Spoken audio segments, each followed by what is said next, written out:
Bonjour à tous et bienvenue sur la chaîne YouTube. Alors aujourd'hui nous allons ensemble la recette d'un assaisonnement.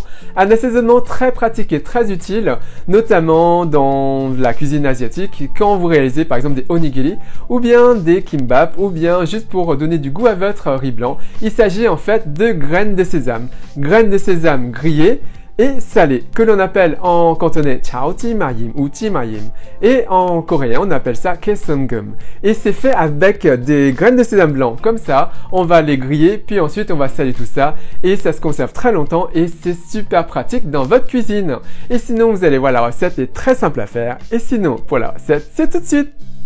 Pour cette recette, vous aurez besoin d'une tasse de graines de sésame blanc, 2 cuillères à café de gros sel type Himalaya, Noirmoutier ou Guérande par exemple. Donc tout d'abord, portez la poêle à feu fort. Dès que la poêle est chaude, passez le feu à un feu au-dessus du feu moyen. Et on y dépose des graines de sésame. Voilà. Et on va répartir ça sur toute la surface de la poêle. Essayez d'attendre un peu au début pour que la partie inférieure puisse commencer à dorer. Et ensuite, on remue un peu pour éviter que ça ne brûle en dessous et pour contrôler la coloration. Et vous allez voir que rapidement, au bout de quelques minutes, ça va commencer à dorer et à changer de couleur. Au bout de 7 minutes, on va aussi avoir des crépitements. Le sésame va éclater et sauter. C'est assez marrant. On est passé d'une couleur blanche à une couleur ambrée, puis de la couleur ambrée à une couleur dorée. Et quand on obtient une couleur dorée comme ceci, alors c'est bon et on coupe le feu. Attention, n'oubliez pas que ça continue à griller et à dorer sur le fond de la poêle, car la poêle est chaude. Il faut surveiller et éviter que ça brûle. Ça serait désagréable car ça aurait une certaine amertume. Et ça, on ne veut pas. Et on va maintenant transvaser ça dans une assiette ou un bol pour éviter que ça ne brûle. Donc, on déverse ça. Voilà. Et on met ça de côté. Maintenant, prenez votre mortier et ajoutez-y une cuillère à café de sel. J'ai du sel de Guérande ici. On va broyer ça et rendre le tout plus fin. Voilà. On y déverse du sésame grillé. Je ne mets que la moitié. Mon mortier est petit et ça ne sera pas pratique sinon. Donc, on broie bien tout ça. On réduit une grande partie des graines en poudre.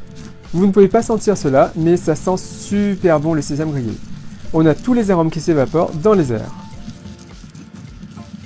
Et ça sent bon le sésame. Ça parfume la cuisine. On peut garder ça plusieurs semaines dans un récipient hermétique ou un récipient avec un sachet anti-humidité alimentaire.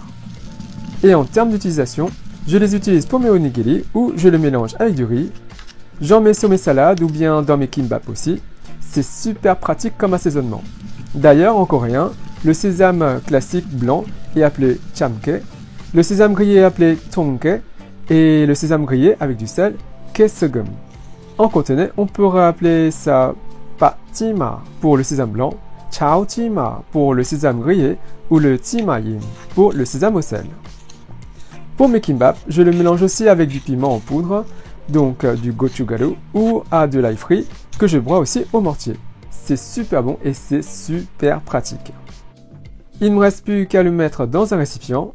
On a du sésame en poudre, un peu de sésame entier et le reste est bien broyé. Et je rajouterai pour ma part un sachet anti-humidité après. Et maintenant, le petit test. C'est super aromatique et salé. Ça me donne déjà envie de faire des kimbap. Et il ne me reste plus qu'à vous souhaiter de bonnes préparations. Donc voilà, comme ça va, cette recette est super simple à faire. Donc n'hésitez pas à la réaliser et bien sûr surtout n'oubliez pas votre petit sachet anti-humidité à l'intérieur de votre bocal pour conserver bien sûr toute la fraîcheur et les arômes de votre préparation. Et bien sûr, si vous réalisez cette recette, n'hésitez pas à me laisser un commentaire juste en dessous à me dire ce que vous pensez. N'oubliez pas également de cliquer sur la petite cloche pour notifier de la mise en ligne de prochaines vidéos. Et comme d'habitude, si vous avez apprécié cette recette, si vous avez apprécié cette vidéo, n'hésitez pas à faire un big thumbs up, à liker la vidéo, à la partager autour de vous, à vous abonner à ma chaîne YouTube, à me suivre sur les comptes TikTok, Instagram et Facebook, à soutenir ma chaîne Hey Little Jean. Et moi je vous dis à très bientôt. Bye!